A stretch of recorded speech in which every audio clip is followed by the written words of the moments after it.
2 pages of President Trump's tax returns from 2005 leaked to the media. The returns revealed the president made $150 million and paid $38 million in taxes that year.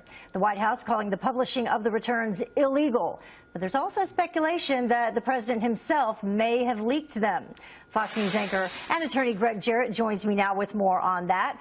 Gregg, thank you for joining us. Sure. Well, first of all, let's say the White House is saying that that's hogwash, that the president did not leak these himself. Let's take a look at the tweet that he did send out. It says, does anybody really believe that a reporter who nobody ever heard of went to his mailbox and found my tax returns? At NBC News, fake news. So was it illegal for MSNBC to publish or air his tax returns?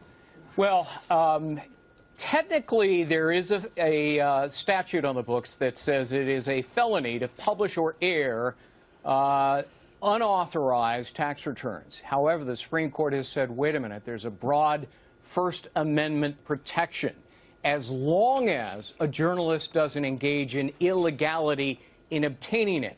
So as long as Rachel Maddow and David Johnston, who apparently received this document, didn't steal it, then there's no crime and they violated no law.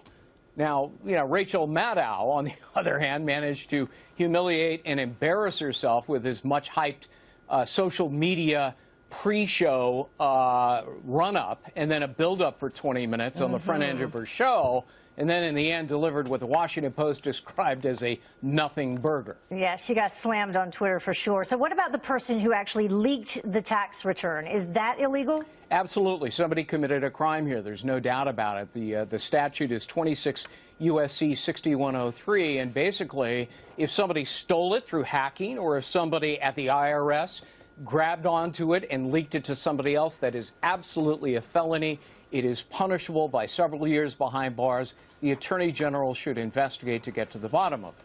So let's move on to another subject. The chairman and the ranking Democrat on the House Intelligence Committee, they say that they have seen no evidence supporting President Trump's claim that President Obama had his phones tapped during the campaign. But House leaders, they say that they still want to see evidence from the Justice Department. Meantime, FBI Director James Comey may reveal some of those answers to a Senate committee. The director expected to announce whether the agency is investigating any connections between the Trump campaign and the Kremlin. So what do you expect to hear? Well, we learned in January already that there was a counterintelligence investigation by our federal government, the NSA, the CIA, and the Treasury Department. The only question is, was the FBI involved? We may learn today or next Monday at another hearing.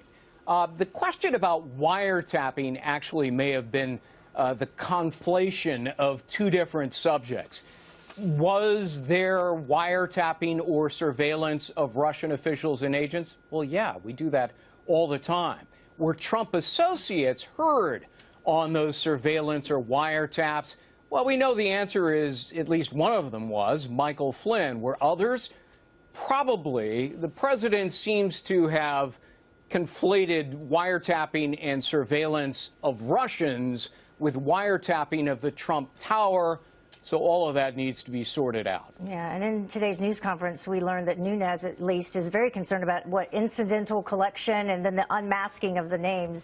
Yeah, because that's a crime. I mean, even if U.S. citizens are heard on wiretaps of foreign officials, the names of those citizens are supposed to be kept confidential, and leaking them or letting them out is a crime. All right. Gregg Jarrett joining us.